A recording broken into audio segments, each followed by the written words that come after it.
Chers amis de la nature et de la photo, j'ai quelques images à vous raconter. Dans un décor très différent d'habitude, aujourd'hui je voudrais vous parler de lui. Et aussi je vais vous donner quelques conseils sur quoi faire, comment prendre des photos de nature lorsque la météo n'est absolument pas de la partie. Mais avant, j'ai trouvé ce prunus à l'intérieur du palais qui est à côté de moi. Regardez, ça vaut le coup.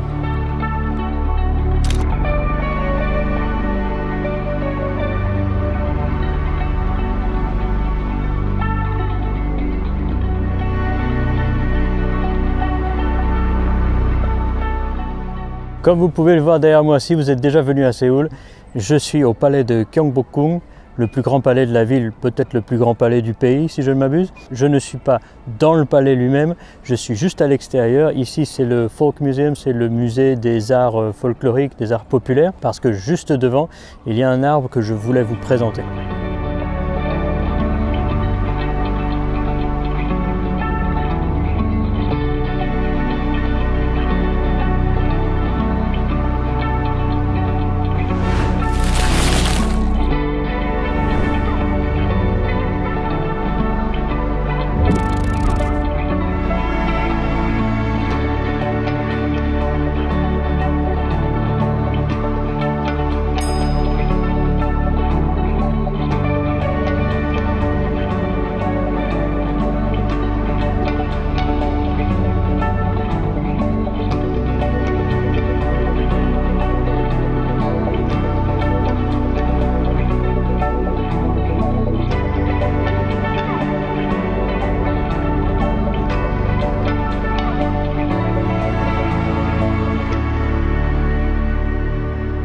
L'arbre dont je voulais vous parler aujourd'hui est juste derrière moi. C'est un pin blanc, Baek Song, littéralement blanc pin. C'est un arbre très particulier, non seulement parce qu'il a une écorce blanche, parfois d'autres couleurs, rouge blanche ou rouge verte, mais en Corée principalement blanche. Mais ce n'est pas un arbre coréen, c'est un arbre qui vient de Chine. C'est un arbre à qui on donne en Chine des propriétés très particulières. C'est pour ça qu'on le trouve près de tombes de gens très importants ou près de bâtiments très importants. Et en Corée, c'est pareil. Dans la péninsule coréenne, il a été introduit il y a quelques centaines d'années. Cet arbre est important du fait de sa symbolique, comme je l'ai dit juste avant. Et cette symbolique est due au fait qu'il grandit extrêmement doucement et il est très sensible au changement d'environnement. Donc le replantage est vraiment compliqué pour cet arbre. Vous allez peut-être l'entendre tout au... Vous allez l'entendre tout le long de la vidéo, j'espère pas trop, mais c'est la période des élections législatives en Corée en ce moment. Et j'ai l'impression que devant l'entrée du Grand Palais, il y a une espèce de meeting ou je sais pas quoi. Ça va changer du calme habituel. D'accord, mais des arbres avec ces caractéristiques-là, dans le monde entier, il y en a beaucoup. Pourquoi je voulais vous intéresser avec celui-là? Parce que certains de ces arbres en Corée sont enregistrés comme monument national naturel. C'est une traduction un peu bizarre, mais en réalité ils sont enregistrés comme étant très précieux à la nation. Et l'aspect encore plus important de cela, c'est qu'en Corée du Sud, il n'en reste plus que 6 qui sont enregistrés à ce nom-là. Celui-là n'en fait pas partie parce qu'il est, vous pouvez le voir, il n'est pas si grand que ça, hein. Il est très très jeune. Mais si vous avez visité Séoul, vous en avez peut-être vu un de ces 6 qui se trouve au temple de Chogyesa et qui fait 15 mètres de haut ou un truc comme ça. Et j'ai entendu qu'il n'est plus très bien en point malheureusement. Donc j'ai peur que bientôt il n'y en ait plus que 5. Bon, mais le sujet de cette vidéo, c'était quoi faire quand il fait pas beau. Et vous n'allez pas me croire, mais normalement la météo était toute pourrie pour aujourd'hui.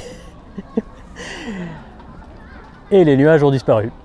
C'est pas grave, je vais quand même faire ce que j'ai prévu, mais je vais vous rajouter un conseil qui j'espère va vraiment beaucoup vous aider pendant cette vidéo, pendant que je vais prendre des photos de ce pin magnifique. Vous voyez, ce pin, il est certes très spécial, mais je suis sûr qu'à côté de chez vous, dans un parc ou dans une forêt, vous pourrez trouver un arbre pas nécessairement aussi particulier, mais tout aussi joli. Et si le temps ne coopère pas du tout avec vous, c'est-à-dire grand ciel bleu comme maintenant, ou alors complètement couvert, sans brume, sans rien, une des premières choses que vous pouvez faire, c'est zoomer très fort sur la texture des arbres, des pierres ou des feuilles qui vous entourent.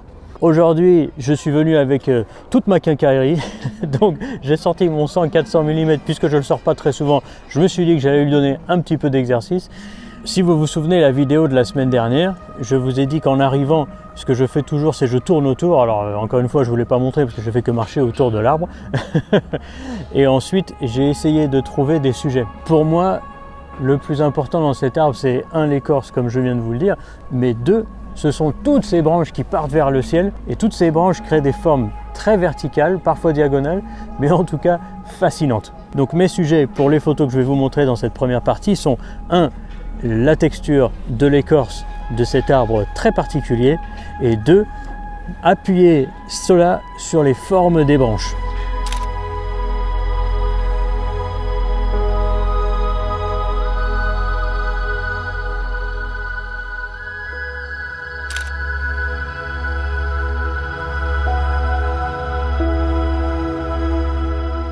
Vous voyez certainement cette branche ici un petit peu plus fine. Il y a donc cette petite branche que je vous ai montrée. Je l'ai encadrée avec une plus grosse qui est donc hors de la mise au point pour pouvoir diriger votre regard vers ma branche. Une un petit peu à droite pour garder votre regard ici. Et la grosse branche toute derrière qui me permet d'effacer un peu la brillance du ciel.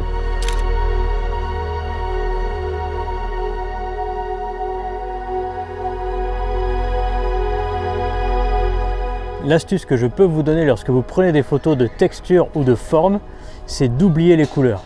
Alors bien sûr, les couleurs parfois peuvent jouer un rôle, mais si ce n'est pas le cas, oubliez les couleurs. Oublier les couleurs, c'est pas si facile que ça. Donc, mettez votre appareil photo en noir et blanc. Je le fais très souvent pour essayer d'oublier l'aspect couleur de mes photos, et ça me permet de me concentrer uniquement sur les formes. Regardez ce que ça donne. Voici un très bon exemple. Vous voyez comme j'ai la tache un peu rouge ici, une tache un peu rouge ici, un nœud entouré de vert ici, et somme toute une ombre, mais pas très forte, en bas à gauche. Je vais donc prendre cette photo parce que j'aime beaucoup les couleurs.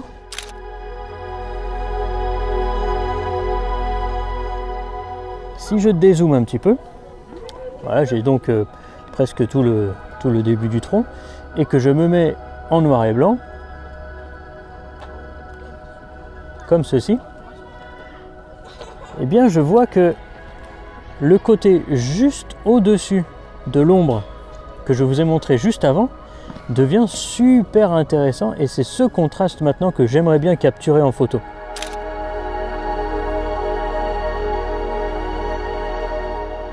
Et pour vous dire toute la vérité, si j'avais pas mis mon écran en noir et blanc, eh bien, je m'en serais pas rendu compte. Et je vous encourage vraiment à utiliser cette technique. Je suis sûr à 100% que si vous prenez des détails en photo, elle vous sera utile.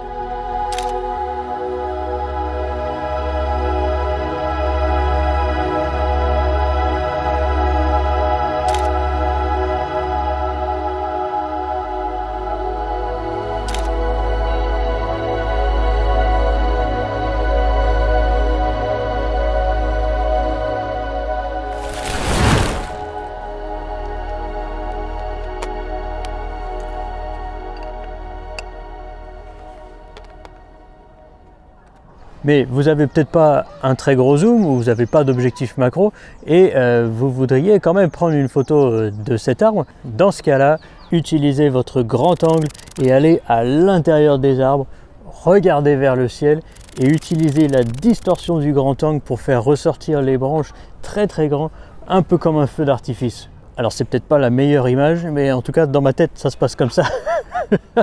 Il y a une barrière, je ne peux pas m'approcher trop de mon pin, donc je vais tendre les bras, n'est-ce pas? Et vous allez essayer de trouver des cadres en regardant vers le ciel. Vous laissez le ciel en haut, tout en haut de votre composition, et vous essayez de capturer le maximum de branches devant vous. Je le fais à main levée parce que bon, je ne peux pas mettre mon pied, je respecte les règles, n'est-ce pas?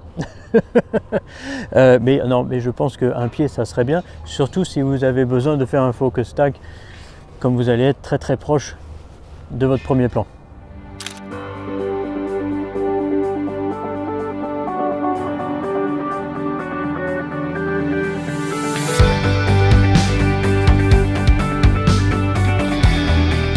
Je vous ai dit au début de la vidéo que c'était pour les jours pourris, c'est-à-dire soit avec un grand soleil, grand nuage, rien du tout d'intéressant dans le ciel, ou trop de nuages et du coup une lumière complètement neutre. Mais ce type d'image, je ne vais pas vous mentir, c'est mieux s'il y a beaucoup de brume. parce que le bruit... Oh, salut toi. C'est mieux parce qu'il y a beaucoup de brume, parce que les branches que vous prendrez au premier plan seront bien nettes, bien contrastées, et celles tout en haut seront perdues dans la brume. Ça fait très mystérieux, ça isole aussi le premier plan naturellement. C'est évidemment beaucoup plus joli qu'un ciel complètement découvert ou juste complètement couvert.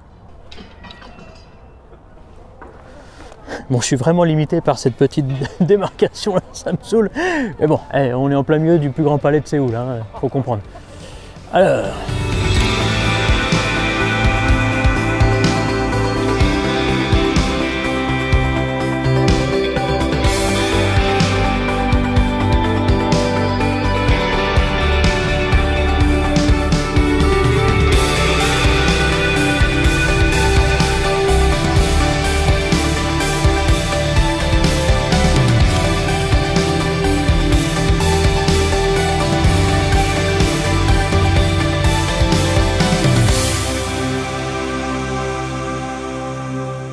La lumière maintenant est absolument magnifique, mais je pense avoir un peu fait le tour de cet arbre pour le moment. Et je vous avoue qu'on a le ventre un petit peu vide, Émile et moi, donc on va aller manger. J'espère sincèrement que les conseils que je vous donne dans cette vidéo vous serviront. En tout cas, moi, ils m'ont bien servi pour aujourd'hui, bien que la météo s'est encore trompée. Je vais donc conclure cette vidéo en vous disant que vous pouvez randonner avec Émile et moi à la montagne à Séoul. Le lien de notre site internet est dans la description. Vous pouvez aussi louer ces services pour faire le tour de ce magnifique palais ou ailleurs à Séoul. Croyez-moi, elle vous dira beaucoup de choses comme l'histoire de ces pins qui vous intéresseront, j'en suis certain. Je vous remercie de m'avoir donné un peu de votre temps. Si vous pensez que cette vidéo l'a mérité, laissez-moi un like, abonnez-vous, mettez-moi un coin en commentaire et partagez cette vidéo à ceux que ça pourra aider. Je vous retrouve la semaine prochaine car j'aurai encore beaucoup d'images à vous raconter. Allez, dis coin aux gens qui regardent la vidéo.